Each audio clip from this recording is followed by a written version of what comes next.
Hey, it has been, I believe, 23 hours since yesterday, but I am too excited to find out if I got it right or wrong. So I'm gonna check it now, and I'll take the next one. Judging from the way it's read, I don't have much confidence at all because I predicted bullish. So yeah, today minus 2%. I don't think this is gonna look good for me. Wow. Okay. That's not bad. That's not bad. Okay, there you have it. That's not bad. Yes, it finished on the other side of the chart, but it hit the highs that I thought it would hit. It didn't go down as low as I thought it would. It quickly broke the channel that I drew out. Let's see what percentage increase that would be. So we can shift click here up to here. That's 3%. Very nice. I'm pretty chuffed with that, to be honest. I don't think that was a bad read at all. Especially for first go. Can't be doing too bad. Let me just hang on. Why is it? Oh, right, my bad. There we go. Yeah, it's beautiful. It's beautiful.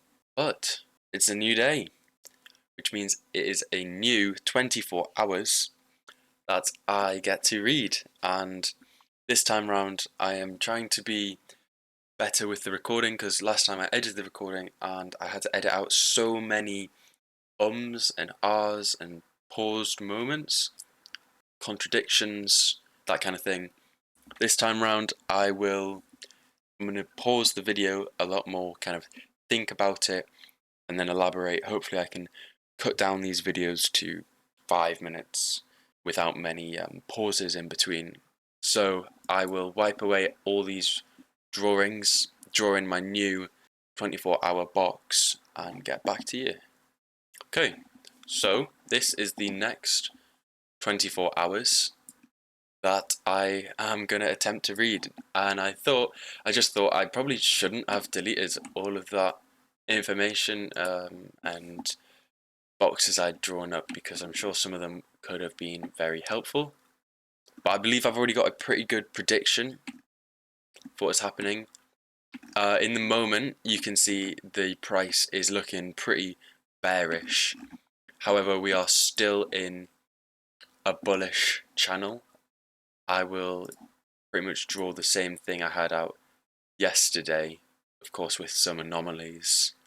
But yeah, I'll draw these out. I'll sketch out what information I think could be useful. In fact, no, I won't. I'm going to do all this live. I think it helps because I can kind of talk through my thought process, which is really important at the end of the day. So yeah, so there we go. The channel is now a lot bigger. It's opened up quite a lot, and depending on how tight, how constricted I want it to be to the price chart, it does change a lot. You can see that changes it. If I draw it up there, then I can move this one in, but we don't. It's currently moving down, so we don't know where its next low is going to be, but we can presume from these kind of charts it'll be here, and I am actually going to predict that, but I think price might want to keep moving up slowly. You've got this high and it moves down almost 6.6%, and right here we've moved down 4%, so we could absolutely, it could move down 6.6% there, then that would be a break of structure, and I don't see that happening right now. Pardon me. Okie dokie. There's a fair value gap that I believe I might have missed yesterday, and you can see it just there, right there. Beautiful example of a fair value gap. pushing it in, looks like it's kind of broken through and almost built another fair value gap that I'll mark out again. I don't think this one is necessarily too important, that one that I just deleted, because it did just kind of blast straight through it and it didn't really respect it that well. So yeah, it might not be as important as I thought. Now I'm going to be looking at this one that is just being created. Big sell-offs. I'm feeling like we might get a little bit of a liquidity sweep, if I'm honest, around this area. And then a break of structure pushing past the dashed line, but it'll quickly reverse into a bullish movement for the rest of the 24 hours. Sorry, I've got really long hair at the moment. It's in my eyes constantly. I can see that being a pretty valid reading, looking to get kind of this area, this kind of point of interest. There is quite a few places that are affected from this. So you can see around here, price bounces below it or above it with liquidity sweeps in it. I think I quite like that look, and I believe it may be a move down for the next 24 hours. so yeah, we're looking at price potentially moving down, breaking this structure here, then pushing up. So let me mark this out actually. I'll go to the 15-minute time frame. There we go. So yeah, we're currently on a bit of a bearish movement within this overall bullish channel. I think price will pretty consistently move down up until it hits this point, and then we could see some consolidation for a little while before a quick spike down into this area. Then we might see price then respect this line, and then following that we could see a move upwards, attempting to hit this space of the fair value gap. Now I do kind of like the look of this idea, but there is also another one, which is price might not have enough momentum to get down. You can see there.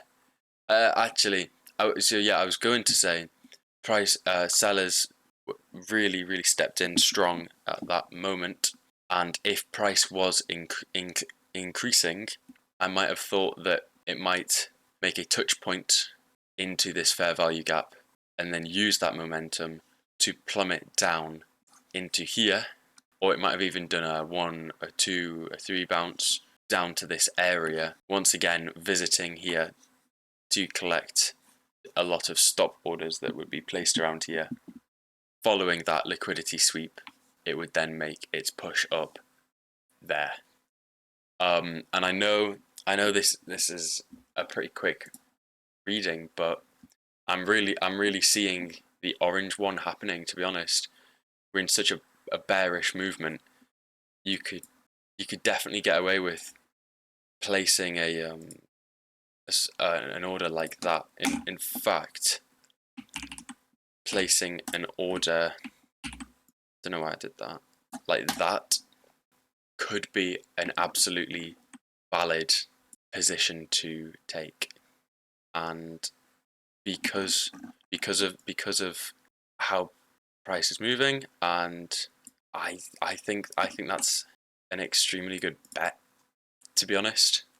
Now, of course, I am completely brand new to this. I'm 6 days in now, seven days in. I'm a week in. Okay, there we go. To learning how to trade. Obviously, I'm not actually going to take this because there is a very big chance I'm wrong, and I won't be checking back until tomorrow. But I quite like this idea of, something like that.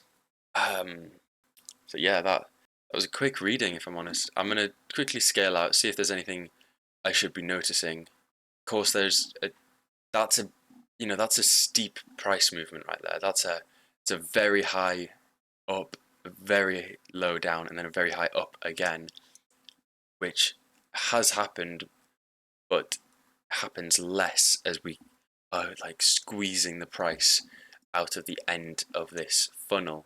And because of that, I think the orange choice is more valid. We can see price moving right now, and to be fair, like it could absolutely push through and be wrong. The red option does look a lot more feasible when I zoom out like this, zoom in like this.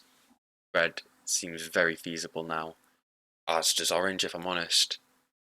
I'm gonna just have a look at my stop loss, seeing if moving it down could be a shout, but I think that's good.